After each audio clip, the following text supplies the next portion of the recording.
From the National Newsroom of the Canadian Press, I'm Naira Ahmed. Torrential rain knocked out power to a wide section of Toronto today, forcing the closure of part of the subway system and causing havoc on the roads. Canadian Press reporter Jordan Olmsted says police shut down the major Don Valley Parkway route due to flooding, with stretches of the highway swamped with brown water. So I'm currently standing over top of the DVP at the Queen Street Bridge, and the Don River has completely gone over its banks and flooded the parkway. I see what looks like at least 10 cars stranded on the highway. Toronto Fire Services say they rescued 14 people from flooding on the DVP. Ottawa intends to ban the installation of oil furnaces in new construction as soon as 2028. Energy Minister Jonathan Wilkinson made the announcement alongside the release of the Canada Green Building Strategy. Wilkinson described the document as a plan to save Canadians money, create jobs, and seize the economic opportunities that a clean and sustainable economy presents. The federal government's planned phase-out of heating oil would be paired with more financial support for Canadians to purchase and install heat pumps instead. Canada's annual inflation rate fell to 2.7% in June, with Statistics Canada largely attributing the deceleration to slower year-over-year growth in gasoline prices.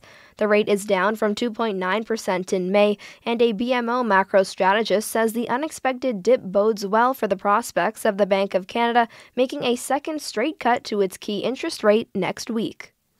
Canada's territorial premiers say Indigenous collaboration is vital as the country steps up Arctic security. Northwest Territories Premier R.J. Simpson says exerting sovereignty over the Arctic must be done in concert with the people whose traditional land is involved. National defense, it is a federal jurisdiction, I'm well aware of that, but when you talk about Arctic security and facilities in the north, that's happening in the Northwest Territories. That's happening on the traditional homelands of the Indigenous peoples of the North. And so we need to make sure that there's engagement and that any work done in the North is done in collaboration with the territory and with the Indigenous governments. The Territories' premiers all say they want to be better informed about the threats against Northern Canada. They have joined their provincial counterparts for 3 days of meetings in Halifax, which wraps up tomorrow. And major broadcasters have won a court injunction to prevent internet pirates from illegally streaming live sports events to online viewers. A newly released federal court ruling says the anonymous and elusive pirates make money by infringing the media company's copyright. Rogers Communications, Bell Media, Groupe TVA, and others went to court to try to stop the illicit streaming.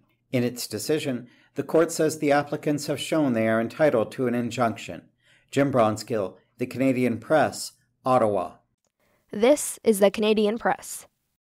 In sports, Canada is sending 338 athletes to the Summer Olympics in Paris as preliminary competition gets underway on July 25th. Among them is sprinter Andre DeGrasse looking to add to his medal haul this Olympics. I just want to prove to myself that I still got it.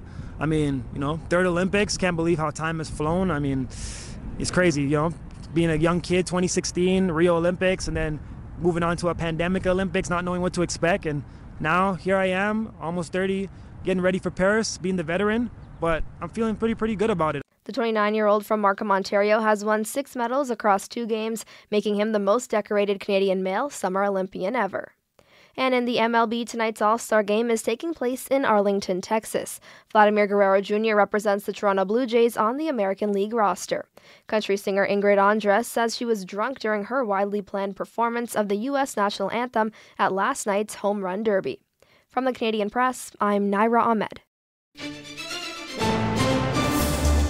Thanks for listening. Don't forget to follow and subscribe. For more of today's top stories, visit thecanadianpressnews.ca.